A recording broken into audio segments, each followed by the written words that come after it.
আসসালামু আলাইকুম ভিউয়ার্স, আশা করি সকলেই ভালো আছেন। বন্ধুরা, digital marketing full course in Bangla 2024 A to Z এতে আপনাদের সকলকে স্বাগতম। বন্ধুরা, digital marketing full course in Bangla এই কোর্সটি আজ থেকে আমরা শুরু করছি। আপনাদের জন্য একদম পেড লেভেলের ক্লাস আমরা এখানে আপনাদের জন্য পাবলিশ করে থাকব। তো বন্ধুরা, ডিজিটাল মার্কেটিং এটা কি জিনিস, ডিজিটাল মার্কেটিং এটা কি, এটা সম্পর্কে আমরা জানবো। ডিজিটাল মার্কেটারের কাজ কি, এটা সম্পর্কে আমরা জানবো। তো বন্ধুরা, এটা জানার আগে আপনাদের কাছে ছোট্ট একটি রিকোয়েস্ট, যদি আপনি আমার চ্যানেলে নতুন দর্শক হয়ে থাকেন, ভিউয়ার্স হয়ে থাকেন, তাহলে আপনি অবশ্যই আমার চ্যানেলটিকে সাবস্ক্রাইব করে দিবেন, এবং যদি সাবস্ক্রাইব করে থাকেন আপনাকে অসংখ্য ধন্যবাদ। বন্ধুরা, যদি এই সম্পর্কে আমি জানতে চাই হোয়াট ইজ ডিজিটাল মার্কেটিং, তাহলে আমি এটাকে কপি করে নিতে পারি। এখান থেকে কপি করে নিচ্ছি। এটাকে কপি করে নিয়ে যদি গুগলে আমরা এটা সম্পর্কে জানতে চাই, গুগলে যদি সার্চ করি, দেখি আমাদেরকে গুগল কি বলে। আমি ইন্টারপ্রেস করে দিলাম।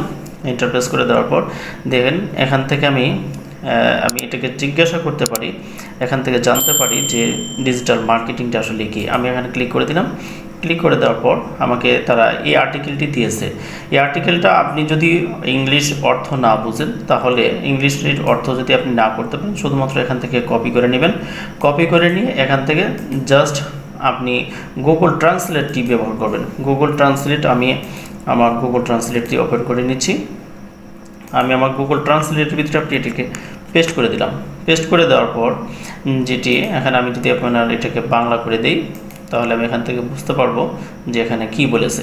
দেখেন এখানে আমাদেরকে এই আর্টিকেলের অর্থ দিয়েছে, যে কোনো বিপণন যা ইলেকট্রনিক ডিভাইস ব্যবহার করে এবং বিপণন বিশেষজ্ঞদের দ্বারা প্রচারমূলক বার্তা প্রদান করতে এবং আপনার গ্রাহক যাত্রার মাধ্যমে এর প্রভাব পরিমাপ করতে ব্যবহার করা যেতে পারে। বাস্তবে ডিজিটাল মার্কেটিং বলতে সাধারণত অনলাইন মার্কেটিং প্রচার অভিযান বোঝায়, যা কম্পিউটার, ফোন, ট্যাবলেট বা অন্য ডিভাইসে প্রদর্শিত হয়। এটি অনলাইন ভিডিও প্রদর্শন, বিজ্ঞাপন, সার্চ ইঞ্জিন বিপণন, অর্থ প্রদানের সামাজিক বিজ্ঞাপন এবং সামাজিক মিডিয়া পোস্ট সহ অনেকগুলি রূপ নিতে পারে। ডিজিটাল মার্কেটিংকে প্রায়ই প্রথাগত বিপণন যেমন ম্যাগাজিন, বিজ্ঞাপন, বিলবোর্ড এবং সরাসরি মেইলের সাথে তুলনা করা হয়। অদূরবর্তীভাবে টেলিভিশন সাধারণত ঐতিহ্যবাহী বিপণনের সাথে লুকিয়ে থাকে। বন্ধুরা, আমরা এখান থেকে বুঝতে পারলাম যে ডিজিটাল মার্কেটিং বলতে অনলাইন মার্কেটিং। অনলাইন মার্কেটিং কিসে করা হয়? কম্পিউটারে, ফোনে, ট্যাবলেট বা অন্যান্য যে ডিভাইসগুলো আছে, প্রযুক্তির ব্যবহার করে যে পণ্যগুলোকে ছড়িয়ে দেওয়া হয়, আসলে সেগুলোকে কিন্তু আমাদের ডিজিটাল মার্কেটিং বলে। আমাদের ডিজিটাল মার্কেটিং সম্পর্কে কিছুটা ধারণা আমরা পেয়েছি এখান থেকে। তো ডিজিটাল মার্কেটিং এটা আমরা জানার পর এখন আমরা জানবো যে ডিজিটাল মার্কেটার, যিনি এই ডিজিটাল মার্কেটিংটা করবেন, তার নাম হচ্ছে ডিজিটাল মার্কেটার। তো digital marketer, what is the job of a digital marketer?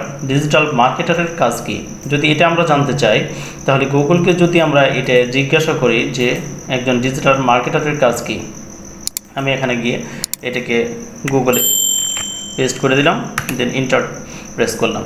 Inter press করার পর আমাদেরকে গুগল জানাবে যে ডিজিটাল মার্কেটারের কাজ কি, একজন ডিজিটাল মার্কেটার কি কি কাজ করতে পারে।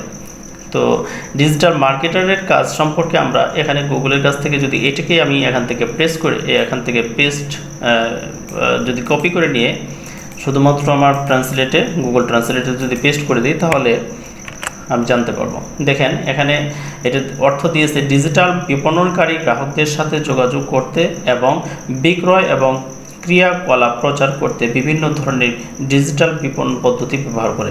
ডিজিটাল মার্কেটিং ইন্টারনেট এবং মোবাইল প্রযুক্তি ব্যবহার করে বিভিন্ন ডিজিটাল চ্যানেলের মাধ্যমে পণ্য ও পরিষেবার প্রচারের সাথে জড়িত। তাহলে ডিজিটাল মার্কেটারের কাজ হচ্ছে প্রত্যেকটা পণ্যকে তার প্রযুক্তি ব্যবহার করে বিভিন্ন ডিভাইসের মাধ্যমে এটিকে এই পণ্যটাকে ছড়িয়ে দেওয়া কাজ হচ্ছে একজন ডিজিটাল মার্কেটারের কাজ। বন্ধুরা, তাহলে আমরা বুঝতে পারছি যে ডিজিটাল মার্কেটিংটা কি এবং ডিজিটাল মার্কেটারের কাজটা কি। তো এই ডিজিটাল মার্কেটিং সম্পর্কে যদি আপনার আইডিয়া থেকে থাকে, তাহলে আপনি সিদ্ধান্ত নিতে পারেন আগামী ক্লাসগুলো কন্টিনিউ করার জন্য। বন্ধুরা, আজকের মতো এখানেই শেষ করছি। যদি আমার ভিডিওটি ভালো লেগে থাকে, অবশ্যই আমার চ্যানেলটিকে সাবস্ক্রাইব করে দিয়ে পাশে থাকা বেল আইকনটি প্রেস করে দিবেন। সকলেই ভালো থাকবেন। আল্লাহ হাফেজ।